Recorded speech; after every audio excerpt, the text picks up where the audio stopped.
great to see you all here. My name is Frank Wolf. I'm one of the Staffbase co-founders, and I'm the Chief Strategy Officer of Staffbase.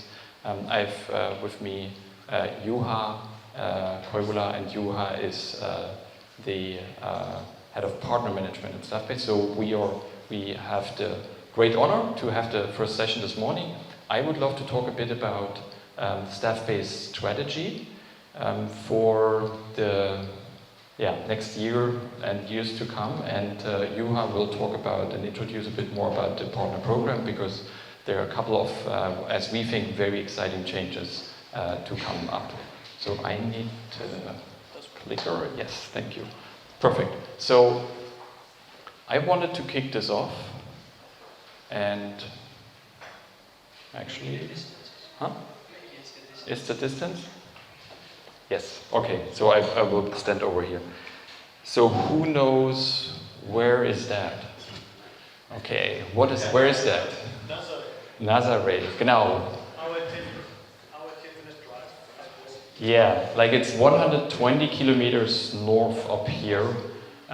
It's a world famous spot, and it's a world famous spot because that's the one place on Earth where the biggest waves are coming, right? They are called monster waves. They get up to 30 meters high. Unfortunately, I will go there, by the way, after the summit. I convinced my family to give me another 3 days, and I will drive to Porto, and I will especially do it because I wanted to see that space. For big wave surfers, it's a very spiritual place to be. Unfortunately, it's not big wave season. Big wave season is from December to February, so I might have to come back to actually see them. I think the very interesting thing about big wave surfing, if you dive a bit into it, it's nothing for beginners, as is quite obvious. It's also nothing for advanced surfers. It's something really for pros, right? Because that's real life danger what's happening. You need to really know what you're doing to surf these waves. And I thought it's a quite an interesting picture, because it kind of is a good description of how we feel right now in the market as Staffbase and the situation we are in. Because it's not times where, like, we look at the sea and nothing's happening. There are big waves coming in. We've seen a lot of crisis. We've seen COVID coming in. We need to see now inflation coming in, a war, an energy crisis, an upcoming recession coming in. We see a market consolidation coming in. And that's exactly the area, I think, that's where Nazareth is a very good picture for it. I think it's a very scary environment, but it's a great environment if you're actually good and brave enough to surf the waves, right? And that's how we feel a bit at Staffbase. It's now 8 years since we founded the company. We've been growing strongly. We keep and continue to grow, and that's what we want to do. We want to surf big waves. And the thing is, you could say it looks a bit like a lonely thing. If you're a bit into big wave surfing, it's not lonely, it's team sport. What do you need for big wave surfing? Any ideas? Partner, yes. You need, first and foremost, somebody to drive you in and out of the wave, somebody with a jet ski, otherwise you have no chance to survive. You need a wave spotter, somebody on the land that stands pretty high on a mountain and looks where the big waves coming, and like via wireless they will tell you, hey, there's something coming, you should go there. And the real pros, I learned, have something, they bring their own doctor to the beach, because to say, like, in case I need to reanimate it, would be good to have a doctor at the beach, right? I'm not sure if this is a good picture for our partnership, but I think it just tells about what professionals do. They plan, right? So our big goal for these 2 days here is three things. One is we want to provide a lot of clarity about what we are and where we want to go. And we hear this lots of times, again and again, like, provide transparency of what you're doing. And we want to, like, I told the team, let's overshare, right? If you look at the agenda, some at Staffbase said it's pretty full, the agenda. Let's make a more light agenda. And we said, no, let's do the other way around. Let's share as much as possible. And let's bring all the content, our thinking here. And we also brought, I would say, the best of the best at Staffbase, who really define the way forward of this company. We brought them here to share their ideas and also give you the opportunity to discuss with them. So I really encourage you, take the discussion, come in the dialogue, and really tell us where you see the market, and we will see, and we will tell you how we see the market. So that's about discussion. And the last thing, I would love to create this excitement about this market opportunity. And I would love for you to go away here and say, that sounds great. We want to also serve the bigger waves, right? And we want to be there with you, and we want to be in this market together. That's the goal of the next 2 days. Cool. Here's what we want to do. First, I want to give you a short idea, where are we? Then I would love to talk a bit about how we think about strategy and how we see the market right now. And I will talk about what's the Staffbase strategy be like. I want to especially do this with a look at the market and what's happening, also especially what's happening in the Microsoft space, because I know a lot of partners from the Valo side of things are asking these questions. So I'll provide a high-level view on that. We will have a lot of sessions to dive deeper into product. We will have specific sessions about individual products throughout the summit, but I want to set a stage, right, where we are. So Q3 2022 was the best quarter in Staffbase history. I think that's great to see, because out there is a crisis, and we've seen a lot of traction. We were able to onboard a lot of very exciting new customers. Alaska Airlines decided to revamp their whole communication effort. They will start with the Staffbase app, Staffbase Intranet, and Staffbase Email as a full new communication platform moving forward.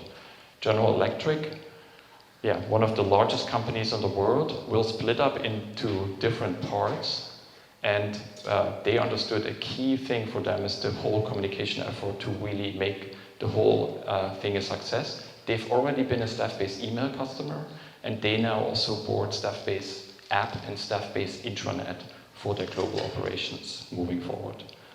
Sainsbury's, a pretty well-known UK retailer, is in Q3, starting Q3, a Staffbase Email customer in the UK.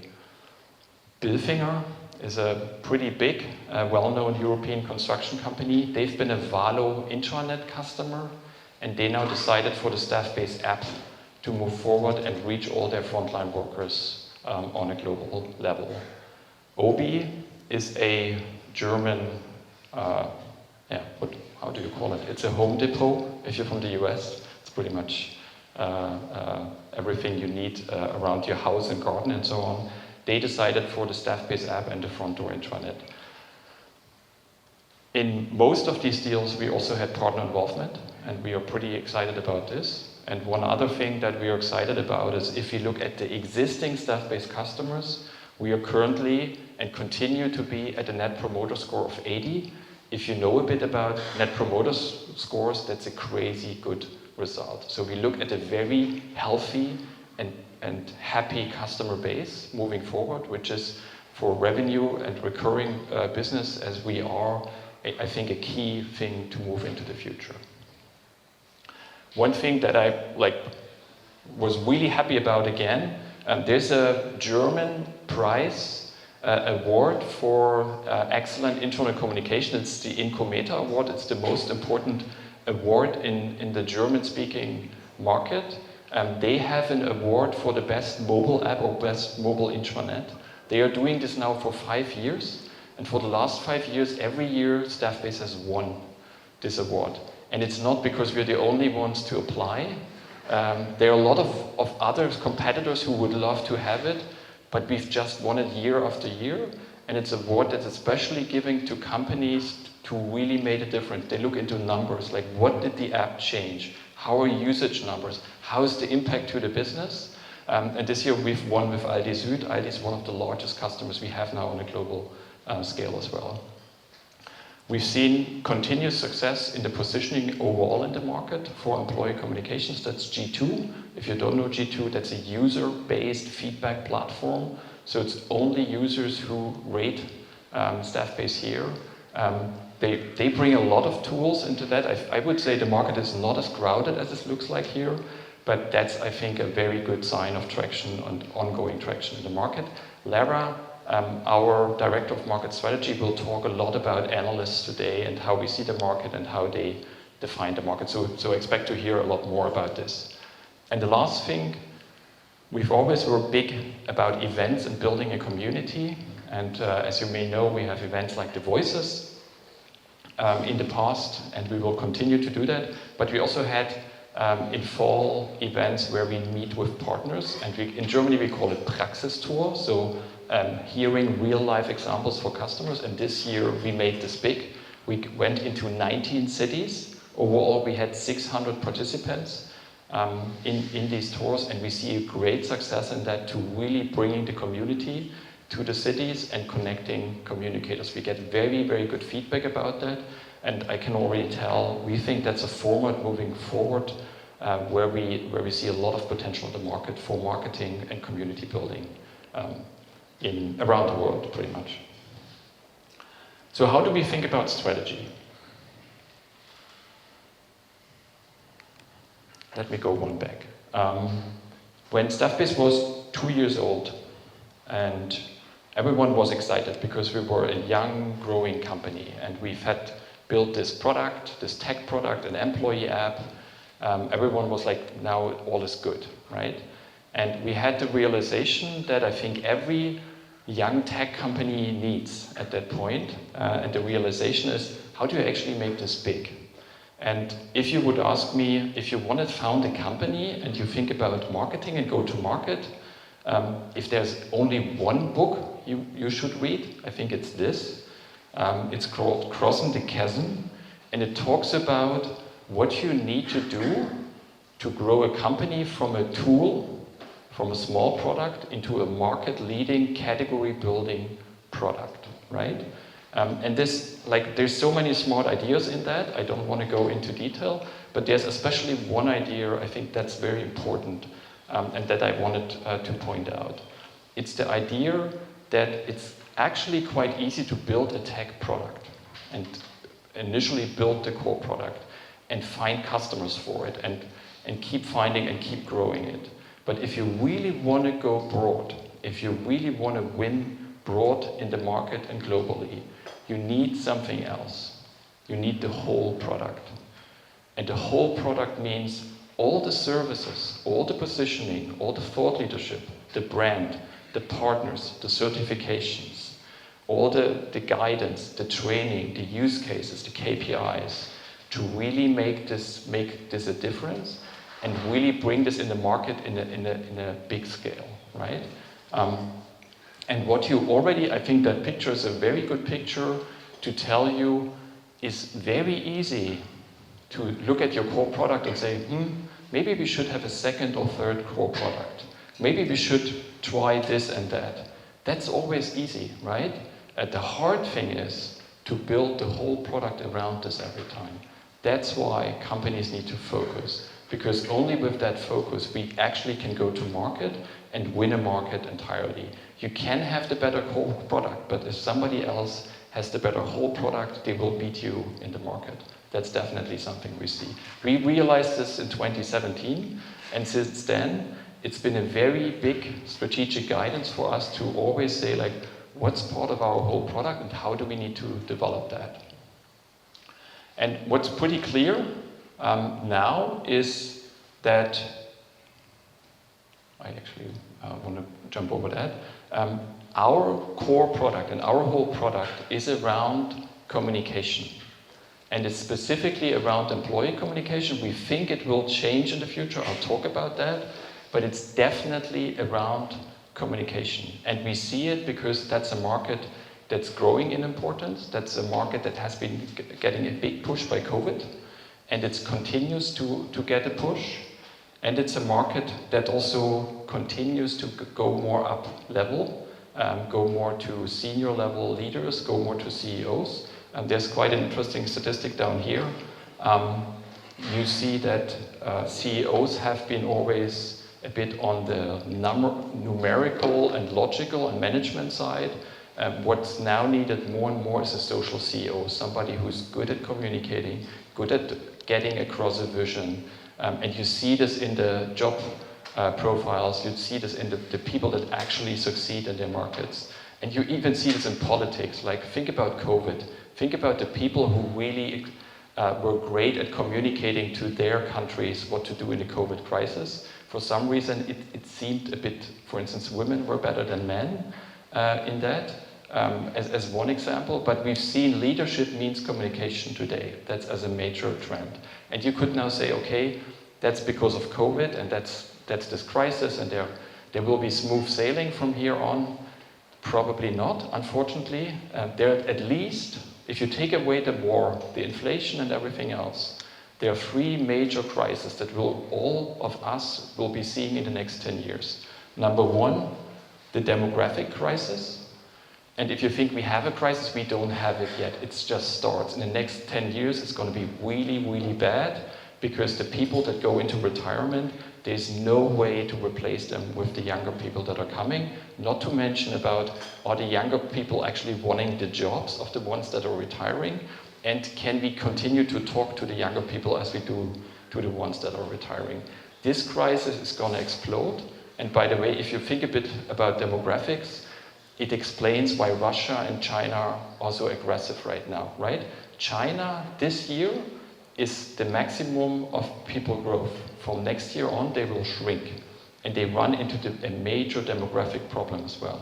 So that's going to drive, because it drives for companies, where's talent coming from, especially on the front line and non-desk side of things.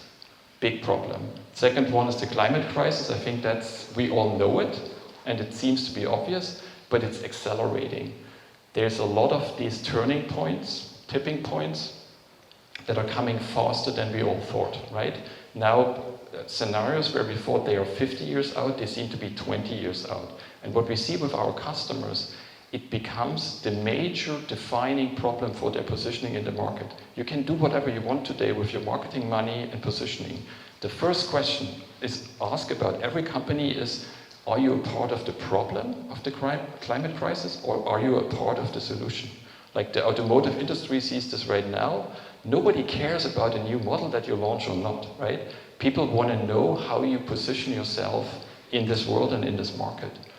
And the third one, often underestimated, but I think, as you see here, maybe the biggest problem of all, there's a Club of Rome. That's a group of scientists. They've written a book in 1972 about the climate crisis. It's the first book ever that mentioned this crisis and defined this crisis. They've written a book this year, 50 years after again, and they call it Earth for All, and they describe how they think the climate crisis can be solved.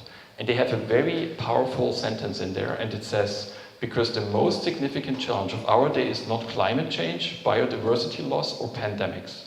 The most significant problem is our collective inability to distinguish between fact and fiction, right? And that's what communication is all about, helping people to understand what's fact, what's fiction. And this crisis is a crisis that companies are hit with, countries are hit with, and our society is hit with. So these are defining factors that communication will continue to play a big role. What we see as one of the major trends for that in the coming years is a trend that communications will grow together. External and internal communications will come together. We had the Praxis Tour last week, and we were in Munich at the public utility company of Munich, and it's a Staffbase customer. They rolled out last week.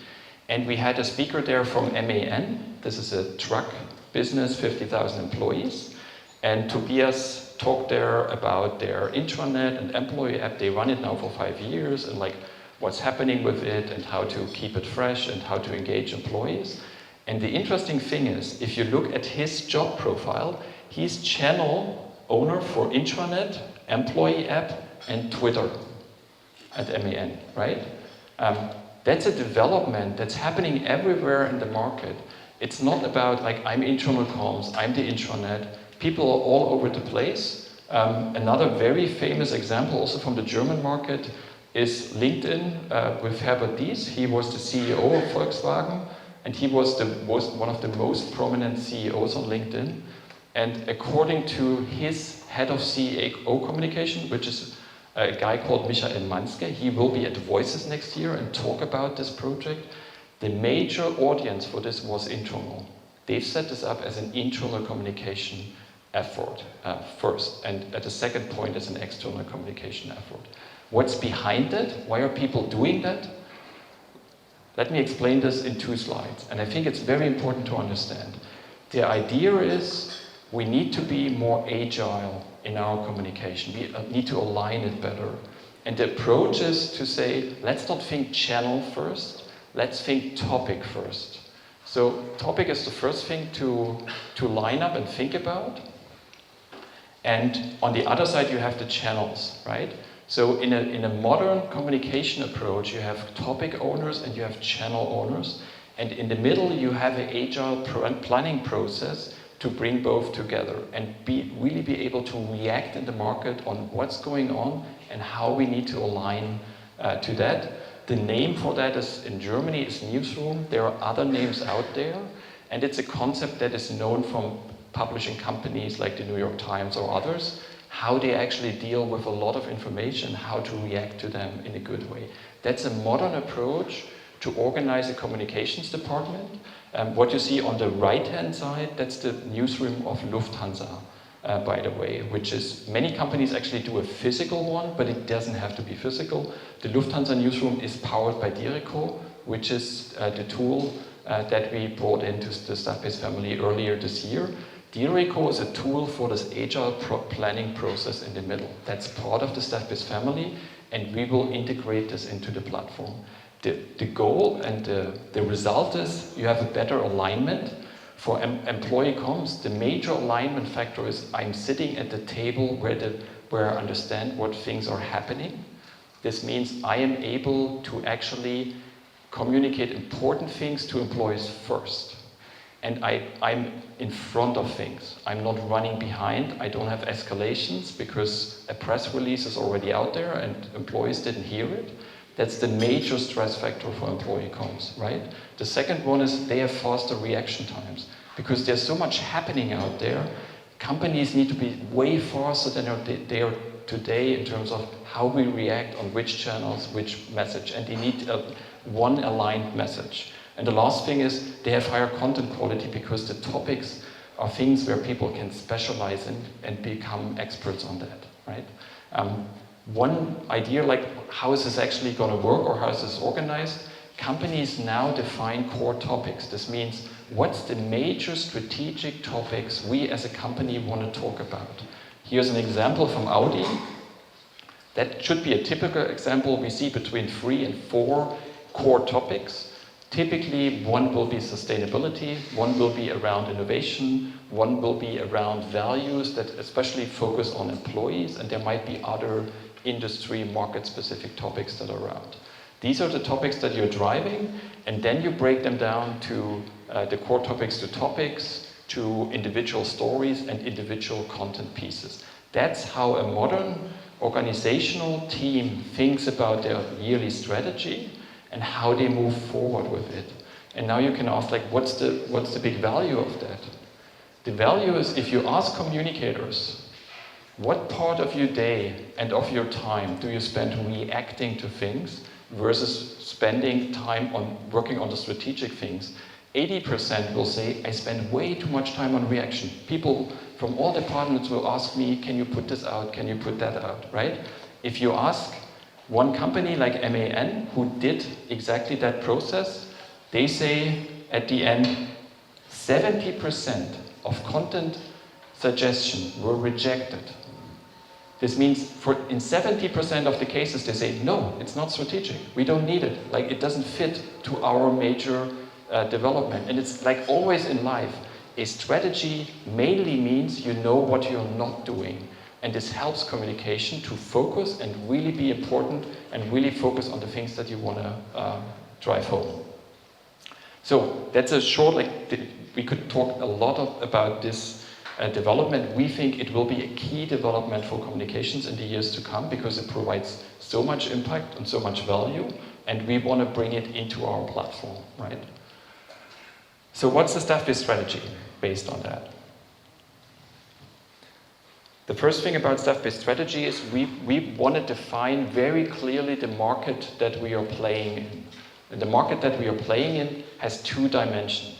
One is it's companies with a clear communication scope. So they understand the importance of communication. They also understand how they need to realign their organization to their strategic values and how they go in the market. And that's very clear, and that's nothing we can bring from the outside. Either they have it, they get it, or not. If communication is not a big topic for them, not our ideal customer, pretty clear. And on the other hand, we have communication complexity. This means company size. Do they have audiences that are hard to reach, like frontline workers? These are great customers for Staffbase, right? And that's the the field where we want to play in and where we believe we can add value to our customers. What does this mean in terms of the solutions we are looking at? There are three major adjacent markets. If you think about employee communications, we have an adjacent market of human resources, we have the digital workplace, and we have external communications. And for all three, we have a different strategy. For external communications, the strategy is actually that space is not so tech heavy yet. We think we want to integrate this. We want to have one platform with it. That's why we brought in Dirico, and that's why we will build the whole thing out as a communications platform. For HR services, we want to integrate this and provide opportunities to do that. But it's such a wide space. There are so many systems out there. It's really hard to say, these are the two standard integrations that we do and then all is good. So we need to be very flexible. We will invest there, but on a very specific note. And just to give you one idea, one proof of concept that we are running right now, for instance, with a company called Neptune. This is a low-code digital experience platform to enable use cases from SAP into Staffbase and mobile environments, right? So work with these partners to bring in business logic, especially around employee services, into Staffbase, but that's nothing we want to build. We want to integrate it and allow partners to build their own cases. They also allow to connect other HR platforms with that. The last one, and one that I want to focus here on, is the digital workplace. For the digital workplace, it's actually easier because there's two major vendors, and I would say there's one very, very, very big vendor and another one for the smaller ones. It's Microsoft and Google, right?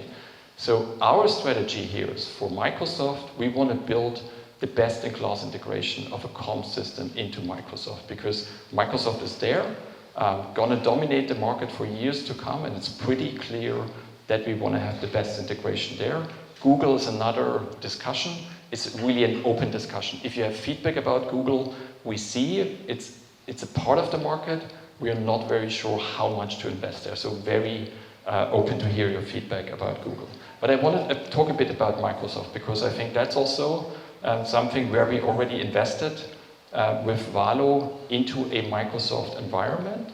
And we always wanted to do two things. And if you followed our discussions and presentations in the past months, we've always said we have two product goals. One is we have the standalone enhancement of Microsoft towards employee communications, towards having the better intranets.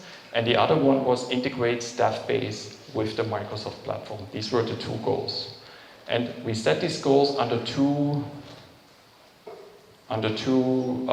circumstances. One is we wanted to look at what's the traction like? How is the market developing for these products? And the second one was we want to look at what Microsoft is doing because we all agree Microsoft moves with a pretty high speed compared to former years.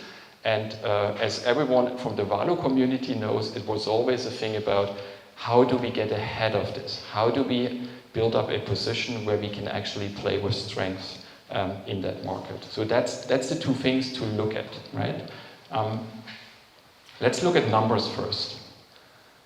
This is a comparison of the Valo revenue that we did in Q3 with the Staffbase overall revenue that we did in Q3. very important. That's not a good or bad thing. It just gives you an idea where we are in terms of size and impact of the Valo business. We knew when we acquired Valo that we said we don't want to acquire a lot of revenue and ARR. We want to acquire a company that helps us to play much closer to Microsoft, right? So per se, that's not good or bad. It's just where we are in terms of size and dimensions. What's more worrying is that, right? If you look at Valo revenue in the last 3 quarters, that's what we have, right? So we have a declining revenue, and we also have a declining number of new customers on the Valo side of things with the business. And because we discussed, should we show these numbers, yes or no? I want to emphasize, I feel this is a sign of strength that we can show these numbers, because we are in a very strong position as a company, and we can discuss these things. I believe there are a lot of other companies out there who have these same numbers in the Microsoft environment and cannot show them because it's the only product they have, right? So here we are with these products, and I want to give you one other example. I talked about, we have one Valo customer with a Valo intranet who decided to use the Staffbase app as an upsell, right? To reach their frontline workers. This is this customer. So with one Staffbase mobile app upsell, we did the same revenue as all 25 other Valo customers together, just to give you an idea where we are in terms of where we are in this market and how we look at this. So are we fucking this up? And I'm really sorry for the language. Is this a Valo problem? Is this a Staffbase problem, right? And you can ask, is this a good market to be an ISV in the Microsoft environment?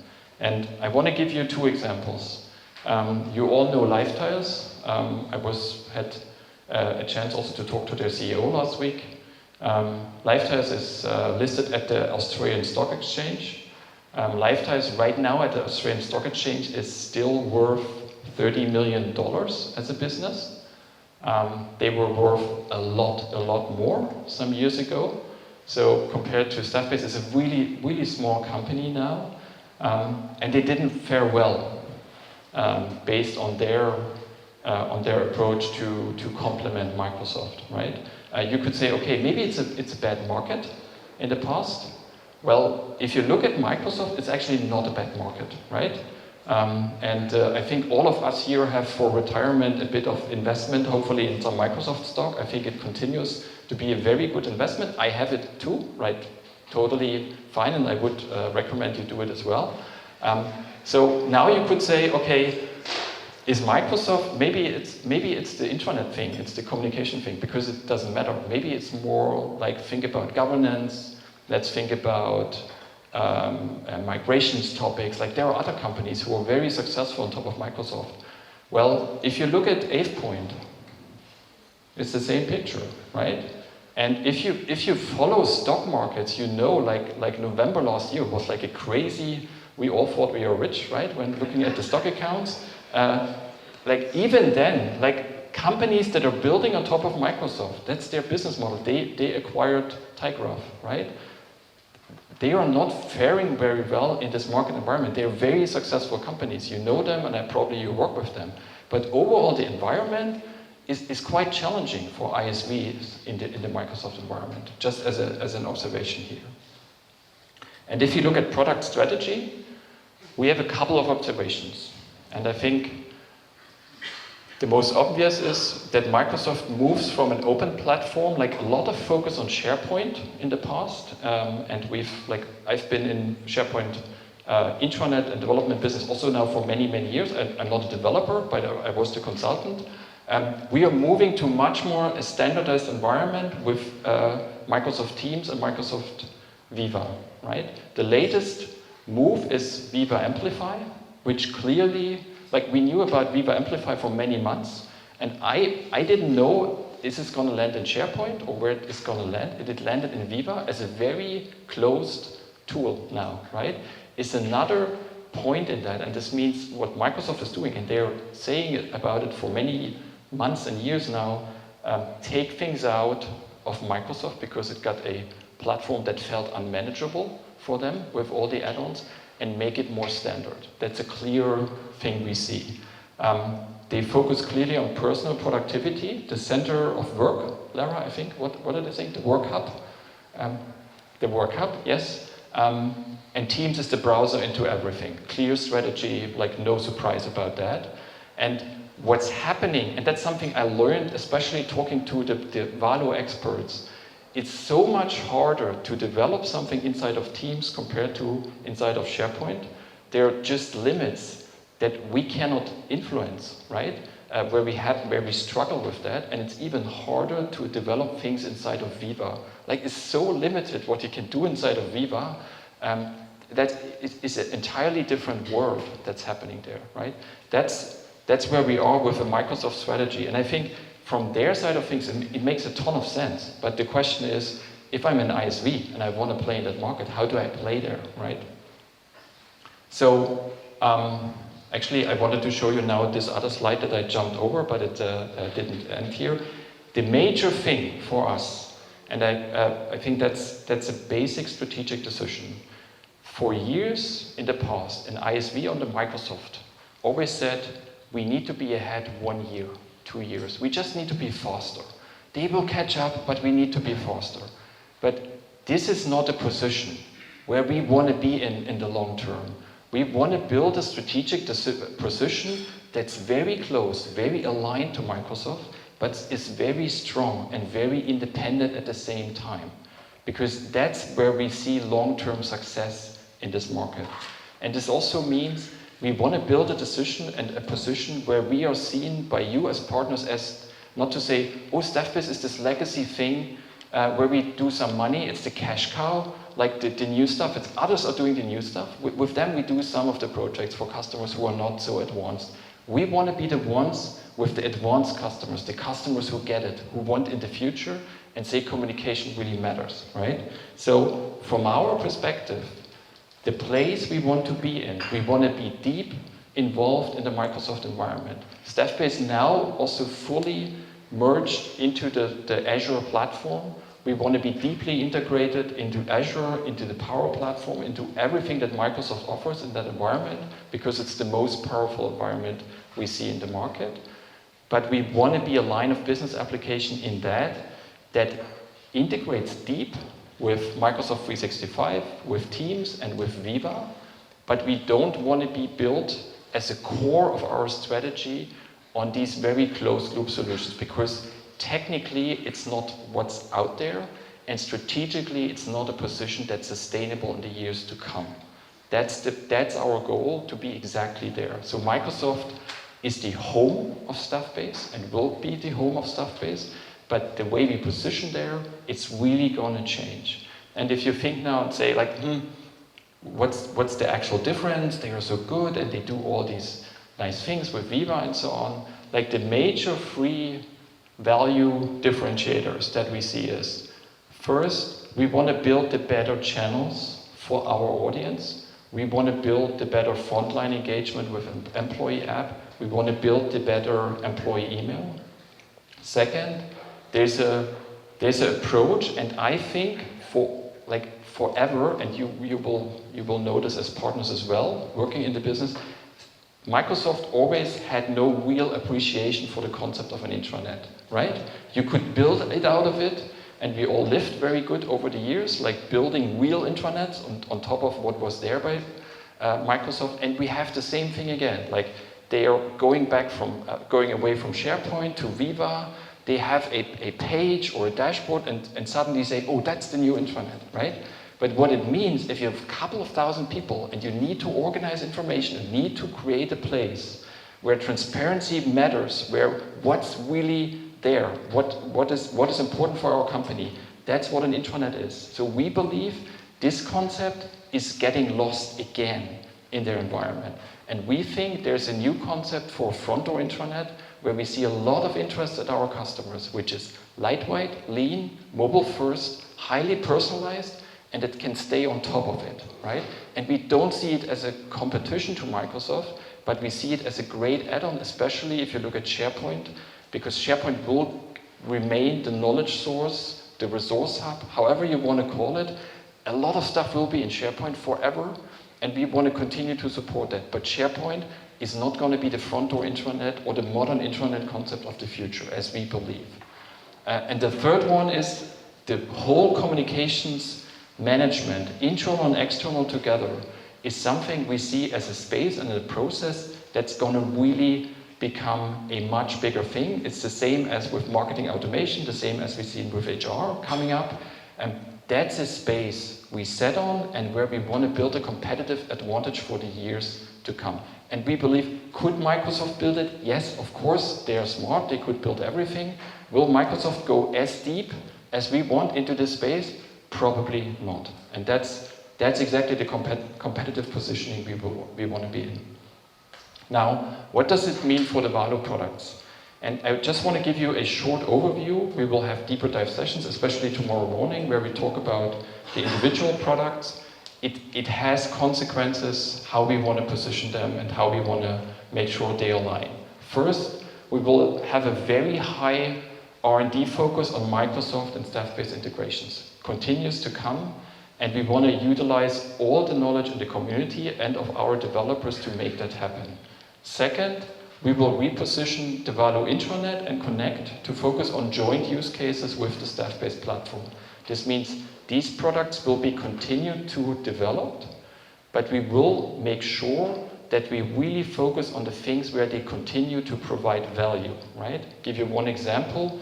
What we see as a feedback today, Valo intranet is great for SharePoint, and it helps to turn SharePoint into a knowledge resource or library for our customers, like DHL is doing this.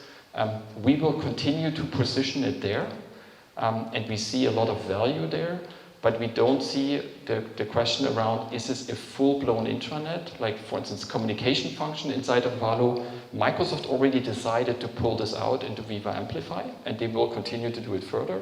So for communication side of things, we would say, if you're a small customer, you go with the standard Viva. If you're a larger customer with more advanced requirements, you go with Staffbase, right? And that's not going to be a focus of the Valo product at this point. And the third part, I already talked to many of you already yesterday. We will move Valo Teamwork to maintenance mode for two reasons. One, traction in the market. We just don't see the traction there. I have the feedback from many partners that's a good product, they like it. They to some degree sell it, but we don't see the traction in the market to actually keep supporting it. And the other one, it doesn't fit to our core focus on the core strategy. We need to focus. And I already said this yesterday. First, we will continue to support it, right? So there's no date when we stop that. We will continue to support it. You could, in theory, continue to sell it, but I think it would only be fair to say it's not gonna, there are no new features coming in. Don't sell it and say, like, there's the big roadmap, here's a lot of things to come. I think that would not make any sense. And we are looking from now on actively for a good home of Viva Teamwork, right? So one option is we continue to support this. Another option, if partners are able and willing and interested to look into it, take it over and continue it, because as I said, you need a whole product around this. You need a thinking around this, a go-to-market, a brand around this. Then it might be a great opportunity to market. We will start a process later this quarter and early next year to give you more details, like what are the customers there, what's the things that we see. So if you're interested in that, please approach me or Jarvas and Tina tomorrow in the session. Last but not least, I want to show this again. So that's how we see our like position in the market, and what's I really want to emphasize that. I took the same picture, but I added this one sentence here: Microsoft standalone is good enough for comms. We believe in the future there will be a lot of companies where Microsoft is good. And that's it. And it's good, it's a lot of business for you. They will be crazy confused about all the tools and which Viva tool use when and what. A lot of opportunity to do consulting around this, but they are not our target audience, not our target customers. We want to play in that other area, right? Cool. So we hope to discuss together, to provide the clarity here. I hope you will join a lot of the other sessions where we go deeper in the details on that. We have the discussion. We love to hear your feedback. Maybe the last thing, a lot of what I just told you is things we decided last week. And we decided them last week because we said the one thing we want to do here, be here and be open and transparent of what we do and what we're going to plan. And also hear your feedback. There's no public communication about this yet. I would also ask you not to share this, especially some sensitive things that I said here yet. We want to have a good, aligned internal and external communication strategy for that, right? Give us your feedback and tell us what you think and what you would have done differently, right? And the last thing, and that's now my handing over to Juha, we hope to create excitement with our partner model. Because one thing I can say about that, there were some hard discussions inside of Staffbase. There were people saying, guys, this partner model is too good. This is too, we are giving away too much money on that. This is like, there might be other partner models which work as well and with, which are less costly for us. But we think, let's have the most attractive partner model in the market because we think the market is there. And we want to serve big waves, so I think we need a big wave partner model. Juha. No pressure, right? Thank you.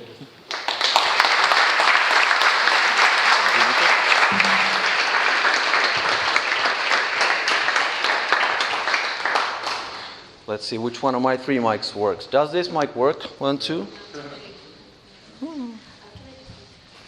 It does actually. Yeah, it does. Okay. I just wanted to say that I see that you are taking the pictures. We'll share the slide deck afterwards. Yes, and does the microphone work when I speak like this? No, it doesn't. Okay. Technology. I was watching your facial expressions while Frank was speaking, and I can say that you guys are paying attention, right? So, straight talking, clarity, that's what builds trust, right? And that's what we're here for. So lots of stuff like this is going to happen during today and tomorrow, and I hope you guys go back home saying it was worth it. I know that it was some trouble for some of you traveling over here, not just for those who traveled from far away, but actually looks like this time it was more difficult to get here from Europe, like reading all the updates on the WhatsApp group. There was a software update at the airport. I don't know if that was a rumor or what, but anyway, so happy to have you all here. It's amazing to have the room full of people who I call family members. So yeah, my name is Juha. I run the partner strategy, the partner program, the partners team at Staffbase, and we're gonna take it from here. Where's the clicker? There it is. So yeah, we are going to be able to share some very good news for you as partners, and we definitely are going to have a lot more clarity, and the pieces of the puzzle that Frank started kind of building, they're going to be put in place during my session and the rest of the sessions today and tomorrow. I have to be closer, okay. But can I be here? No? I don't want to be here either. I'll be here, just like Frank. Yeah, so, okay, the visuals are like this. Okay, it looked different last time I saw it. This picture is supposed to show... Did you download it? No. Okay. You've seen it anyway. You know what the picture is and you know what's supposed to be in the black area, right? So it would be impossible to talk about the partner program without talking about our products first and our go-to-market model overall. So this is, just like Frank was telling, this is about a unique employee communications multi-channel platform, right? That integrates with many different areas that you cannot see in this picture, but you would have had things like email, SharePoint, Teams, as well as obviously the employee app and intranet, etc. And So this is kind of the big picture, and this takes us to the role of partners and the partners we're looking for. So to put it really simple, the successful partner, there can be different kinds of partners for sure, but the successful partner is a consulting business like yours who, with their professional services and their audience, is able to represent and mirror what we do as a vendor. That's what we need partners for. Why do we need partners? And what do we need partners for? We need partners to extend services. We're not a services company, okay? Most of you at least, are services companies. We need especially the heavy lifting that the enterprise customers need. That's where our customer success and professional services fall short. It's a clear opportunity for you. And the other one is, simply put, the sales reach, right? You have access to your customers, and no matter how many SDRs and account executives we have, we know that we need this partner community so that we can all grow together. Okay, we talk a lot to Gartner to get like best practices and to make sure that we're doing the right thing. This is just one way to categorize how we actually could work with partners, and this helps us identify how we are going to work with partners. So there's no good or bad here, there's no right or wrong. It's basically like from low partner contribution to highest partner contribution with the categories of selling, and services, and building and developing. Now, those of you who come from the Valo background, you know that you are very much here. You like own the whole, customer invoice and the support and all that. And then Staffbase has a couple of legacy partnerships like this, and most of the partnerships are here. So the overall strategy and the way we want to work with partners is that you as a partner start from the left, and if you choose to do so, if you want to be more strategic with us, you can kind of gravitate or evolve from left to right. That's actually a very standard way of working for vendors. So not all of you want to be strategic, not all of you want to go all in, and we have made sure that whatever position yours is, it's going to be an attractive model. Obviously, the attractiveness, in my opinion, it all starts from the products, right? Because the products are like what you represent and the team that supports it and all that. Like Frank had this image of the core product. So obviously, you first look at the core product and you want to represent this product and recommend it to your customers so that they get the best solution. But there's a lot more to that. So that's kind of the overall approach, right? Start from the left, and if you want to, you can evolve to the right, and you will count on our full support. So when we talk about the partner policy, and as I've put it here, the partner policy is actually a formal document that's an attachment to the referral partner agreement that many of you have signed. And as Frank said, we have had some interesting discussions lately, and we are sure, because we've already talked about this to so many potential partners, existing partners, other vendors, research companies, we know that this is an attractive model. So basically, anybody can be a Staffbase partner. We're going to build a global and scalable partner program, and this is where we're actually going to be using some of the like Valo legacy and the best practices from the partner management there, tools from there. So overall, anybody can be a Staffbase partner where you can, recommend our product to your customers, and when you do so, and when we close the deal together, you will get a 20% share on the licensing at once, and if you're active during the year, you also get it on renewals. So that's the revenue share, and that's just the lowest level of revenue share. These partners can be very technology agnostic. You don't have to be strategic. You don't have to do too much planning with us. You can have multiple partnerships, whatnot. If you want to be more strategic with us, if you want to start planning the revenue with us, planning the business, you can choose to be a so-called preferred partner. And it's your choice. You don't have to have a track record with us. You can tell us, yeah, I want to do it. Let's sit down. You talk to your partner manager. Let's sit down. Let's make a sales plan. Let's make a revenue plan. And then you're going to start getting all kinds of benefits. Maybe the easiest, the clearest one is the 30% revenue share that I'm sure that the salespeople here at least will appreciate. So that's a clear benefit. And from our perspective, one of the difficulties of the partner channel is always like how to estimate, the business. So we would love to have some partners who are willing to do this together with us. So far we haven't done that much of that, but we'll see. And then when you really have a strong track record with us, you've closed multiple deals with us, you have good customer satisfaction, then we open the doors for all kinds of further strategic partnerships. We can talk about reseller, we can talk about, you owning the delivery, things like that. I'm not going to drop any names here, any partner names, but there's a couple of legacy partnerships that are already here, and we would love to have more partners obviously here. We need partners here. Our customer success sometimes, falls short of bandwidth, and we definitely need partners to help here, even in our core markets. This is the full sheet as we presented. Thank you, James, for the visuals. As you can see, some of the topics are still have this coming soon label. So this is the vision, and we're still working on it. We're still working on topics like the learning and certifications, or demo environments, things like that.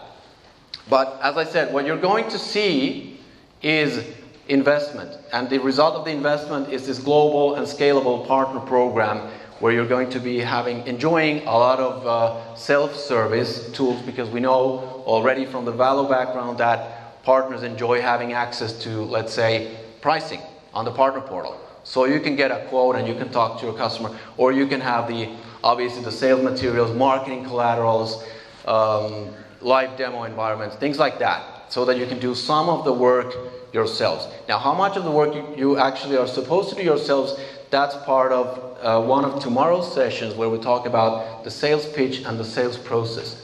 It's also good to understand, again, especially talking to those Valo legacy partners, that the sales process is different, obviously, because we're going to be selling together. But yeah, this is how we present it to potential partners. Now, what's in it for me? We've got different kinds of partners here, and I've tried to identify who you are. And I hope I didn't miss anybody. But in terms of paperwork and partner agreements, first of all, there are the Staffbase referral partners. You are all existing partners. So the Staffbase referral partner, by the way, can also be a Valo partner that signed this additional Staffbase agreement. So that allows you to sell and represent the Staffbase products. So then you are working under the Staffbase referral partner agreement, and the partner policy that I just mentioned that outlines the revenue shares and things like that. That's the kind of the online document that we're going to be updating. Oops.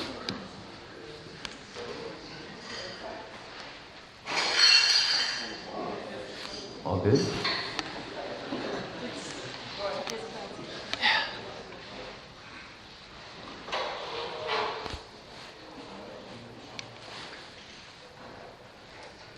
So yeah, just have a look at your partner agreement, and you're going to see that there's a reference to an online document that is going to be updated with a 30-day notice. So this is what I was talking about. Then there's a couple of custom referral partners that actually have hard-coded the rules of game, like the revenue share, etc., in their agreement. I know who you are, but I'm not going to drop names. I know at least two of them. If you don't know, just have a look at the agreement yourself, because probably you might want to get on board this model, because it's probably better for most of you. Then there are, as I said, there's a couple of custom reseller partners, legacy partners. These partners are going to enjoy this global and scalable partner program and all of the tools they are going to have. There are Valo reseller partners as well. Is there anybody who can already say, I'm neither one of these, I'm something else? Okay, good. So the Staffbase referral partners were already referral partners. You might have seen some of these. These are the old revenue shares, and even the highest level, the certified full service partner, is lower than what we're now launching as the lowest level. Can you imagine? So it means that you will be mapped to either the Staffbase partner, or if you choose so, you can be the preferred partner and you enjoy even more benefits.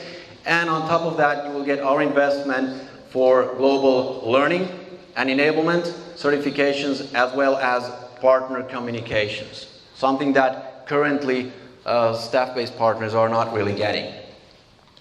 For Valo reseller partners, as I said, you have this additional Staffbase partnership, but speaking of your Valo business, we will not modify the current partnership levels. There's a Valo partner, there are premium partners, they get a certain revenue share. When we updated Valo's licensing and pricing in January this year, we also announced that in order to be a premium partner, you need to have an 80,000 euro revenue, like ARR base. So that is something that, and if you don't know where you're at, just get in touch with your partner manager and we will sort it out. What if you only want to do professional services implementation and don't care about the revenue share? This is maybe the biggest work in progress, but there's already quite a lot that we can share. Staffbase has amazing APIs already. Just go to developers.staffbase.com and you can see that there's a world of extensibility options already today available for the Staffbase. So it's not looks like Microsoft is going towards a closed model. We're basically opening it up even more for partners. There is going to be a full-time partner enablement resource that is going to help you and have your self-service enablement and all that.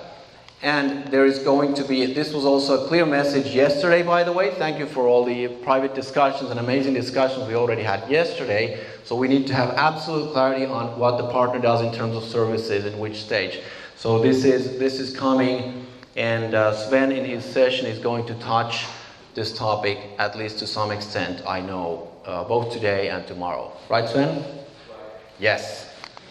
Okay, so things are being built now. So this quarter, this year is still kind of slowing down to speed it up. So we're building the team, we've updated the partner policy, we're launching a partner portal, we're working on the demo environments, and the further to the right we go, the more these are open ideas. And just like for any roadmap, the disclaimer here is that this is just a roadmap and this is not a promise, okay? But next year, we will start seeing really this global partner program in action.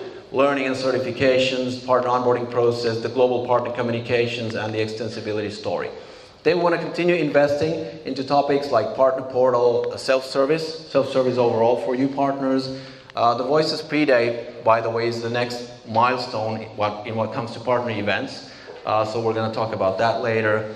And yeah, our dream is really to build a community. So I'm not saying we want to be like Microsoft, but why wouldn't we also have our own, MVP program or events that you guys or alliance partners actually, organize? Why not? Also, to further emphasize the investment that Staffbase is making into this partner program, this is the partners team, and as we can see, we're still building the team, but this is an investment, and this is just my team, okay? And the rest of the Staffbase organization is as well at your disposal. This is why we have so many amazing people here today, and especially we're making sure that the direct sales organization is your friend, and we're not competing against each other. This is one of our missions. But everybody's going to have a partner manager. So in DACH we have Claudia and Michaela. In UK and I we have Dan, who most of you know already. North America we have James currently. Maybe people can just say like this: Michaela, Claudia, Dan. All right. We have Shira in APAC. And this is also to announce, by the way, that our amazing host, Edita, is moving internally to a product management position. This is why Dan, yes, congratulations.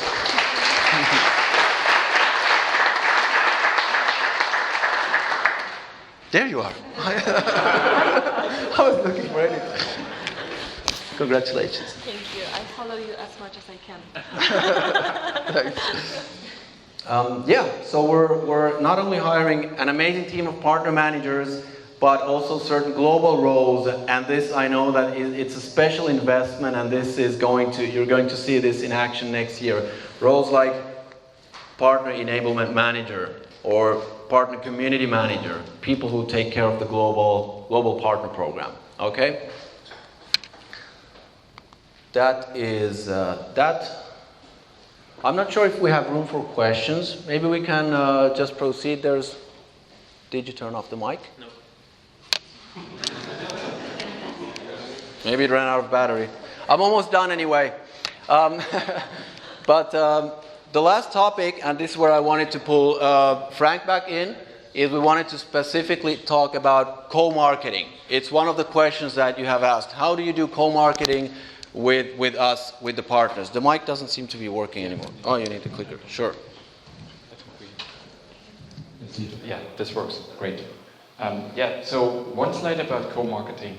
And maybe as one background, I ran marketing at Staffbase for, I think, the first 5 or 6 years. And I'm very passionate about it. Marketing is also, we talked about focus and strategy. I think marketing is the single thing where, as a marketer, if you've ever been one, you find in your email inbox every day something where somebody says, oh, we could do that. Let's do that. And then your sales team comes and says, oh, there's a good conference. Let's go there. So what you need to learn as a good marketer is to say pretty much one word all the time, which is no, right? And you need, on the other hand, a strategy, what you do and why you do it, and keep doing on it. Because with marketing, unlike many other things get better if you repeat it and do it again and again. It's like a sure way into disaster for marketing is doing something different every week. So find something and be on it, right? Based on that, there's a change that we want to do in terms of how we think about partner marketing. And the first thing is, we think it's a space that's very interesting for both sides of things, right? So that's something where we want to be better and want to invest. And I want to show you some examples of how we think about it. So one thing, as a very next month example, we have these on-site events. We will run events in Austria and Switzerland on those 4 locations, and on all 4 locations we run them together with one individual partner. So the partner comes there, invites customers or invites an audience, we invite an audience, we pay for the location, we pay for everything, and together we put together a program, like who's going to talk there and who's going to, how is this going to work out, right? It's a Staffbase branded event, co-run with the partner, and we've seen great success in the past about this. Why we talk about Staffbase branded events? Because it makes a lot of sense that we have an idea to kind of make sure the branding is all right, the quality is good. To give you one idea, a good Staffbase event usually is a lot about content. It's not about sales. People should go away and say, I really learned a lot of things today, and that's what we try to align and do all the time. So that's happening, and we can think about, as it works really well, to do this much more on a global scale. Wherever you are, do an event together and plan this, right? The second thing is we have Voices as a conference coming up. It's next year. One will be in Berlin, one will be in New York. We will talk tomorrow morning a bit more about partner packages there. We want to double again. In Berlin, we want to go to 1,200 people. We want to be the biggest event for communications in the German-speaking market, and we want to build the same thing in New York for the US. The motto for Voices will be, by the way, together, right? And it will be together for a couple of reasons, because internal and external are coming together, but we also want to celebrate the go-to-market with our partners there. So there will be partner packages for that available. We have also the other way around, partners having events and we are joining events. 2 examples. One is from Hirschtech. They're doing an event that's called Infusion, and they do the event, invite their audience. We help to promote it, and we come there and we talk, right? That's also an event format that works. That's more on the partner side of things, but we go there and support it. And for instance, T-Systems did something with the Staffbase customers, and they do a yearly user group meeting. It's pretty much the same thing. They invite existing customers, new prospects. We come there, we talk there, so that's a good collaboration in that regard, in that sense, right? So the core of the co-marketing strategy is these joint events, because we've seen it works and we have a good way on like how do we need to execute that. We are very open to learn about other things. Like I heard something, just to give you an idea, we have a lot of assets where we know that work really well in the market. Like we have the big book of intranets, of employee apps to show examples, how are things in the market. We have assets around the ROI of these topics and so on. I would learn during the 2 days, like please approach me for that. Are you interested in terms of we are producing assets, hand it over to you, you can put it on your website to get downloads, to get leads, right? And what would be the type of topics that you would want to see and want to hear, right? We think that could be also something where we provide is very low effort for you and provides you with a good asset and opportunity. And the last one, and I don't want to end this before the break with a negative thing, I just want to give you one example of what we will stop, right? I know from the Valo side of things, we had co-marketing more as something, oh, here's a budget, do whatever you like as partners, and we pay for it, right? I had to look through the list, what we did there and what we paid there. And one example, we paid 4,000 euro for a partner to redo their website, to bring on new assets on their website about Staffbase. From our perspective, that's something we wouldn't like to do anymore, right? We hope to really convince you with the partner program, with the opportunity, with the go-to-market here.